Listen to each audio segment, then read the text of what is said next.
آپ صلی اللہ علیہ وسلم کی ذات اقدس کو دیکھتے ہیں، اگر کمال کے اعتبار سے دیکھا جائے تو آپ صلی اللہ علیہ وسلم کے کمالات ساری کائنات میں بڑھ کر ہیں۔ کمال کے اعتبار سے بھی اگر کسی شخصیت کے ساتھ محبت کی جائے تو آپ صلی اللہ علیہ وسلم کی شخصیت یہ حق رکھتی ہے کہ آپ کے ساتھ سب سے بڑھ کے محبت ہونی چاہیے۔ دوسری صفت کہ اگر جمال کی وجہ سے کسی کے ساتھ محبت کرنی ہو، جی بندہ خوبصورت بڑا ہے، سونا بڑا لگتا ہے، اس لیے اس کے ساتھ محبت کرتا ہوں، تو آپ صلی اللہ علیہ وسلم ساری کائنات میں سب سے بڑھ کر خوبصورت ہیں۔ اگر خوبصورتی کی بنا پر کسی کے ساتھ محبت کی جائے تو آپ صلی اللہ علیہ وسلم کی ذات اقدس یہ حق رکھتی ہے کہ سب سے زیادہ محبت، سب سے بڑھ کر محبت آپ صلی اللہ علیہ وسلم کے ساتھ ہونی چاہیے۔ اللہ نے آپ کو کتنا خوبصورت بنایا۔ حضرت حسان بن ثابت رضی اللہ تعالیٰ عنہ فرماتے ہیں وَأَحْسَنَ مِنْكَ لَمْ تَرَ قَطُّ عَيْنِي، اتنا خوبصورت آج تک کسی آنکھ نے نہیں دیکھا۔ وَأَجْمَلَ مِنْكَ لَمْ تَلِدِ النِّسَاءُ، اتنا خوبصورت کہ آج تک کسی عورت نے جنا ہی نہیں ہے۔ خُلِقْتَ مُبَرَّأً مِّن كُلِّ عَيْبٍ، اتنا خوبصورت کہ ہر عیب سے اللہ نے پاک پیدا فرمایا۔ کأنک قد خلقت کما تشاء، اتنا خوبصورت جیسا کہ آپ صلی اللہ علیہ وسلم اللہ سے عرض کرتے گئے اللہ آپ کو بناتا گیا۔ اگر جمال کی وجہ سے کسی کے ساتھ محبت کی جائے تو سب سے بڑھ کے جو ساری کائنات میں سب سے خوبصورت ترین ہستی آپ صلی اللہ علیہ وسلم کی شخصیت ہے، سب سے بڑھ کے آپ سے محبت ہونی چاہیے۔ تیسری وجہ ایک فرد کو دوسرے کے ساتھ محبت ہونے کی کہ کسی نے کسی کے ساتھ نیکی کی ہو یا احسان کیا ہو۔ ساری کائنات پر اللہ کے بعد سب سے زیادہ احسانات آپ صلی اللہ علیہ وسلم کے ہیں۔ آپ صلی اللہ علیہ وسلم کی دعاؤں کی بدولت آج ہم گناہ کر کے بھی سکون کی زندگی گزار رہے ہیں۔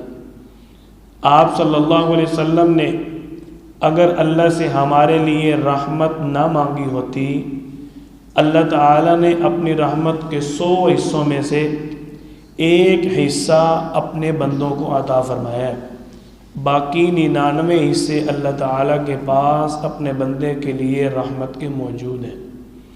آپ صلی اللہ علیہ وسلم کو اللہ نے دعاؤں کی قبولیت کا شرف عطا فرمایا تھا کہ آپ اللہ سے اپنی امت کے لیے رحمت رحمت رحمت مانگتے رہے۔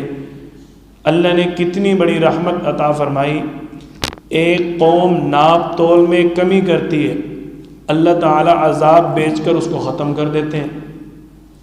ایک قوم بدکاری کرتی ہے، اللہ تعالیٰ قوم لوط کو عذاب بھیج کر ختم کر دیتے ہیں۔ ایک قوم اللہ کے نبیوں کو قتل کرتی ہے، اللہ تعالیٰ قوم عاد قوم ثمود کو عذاب بھیج کر ختم کر دیتے ہیں۔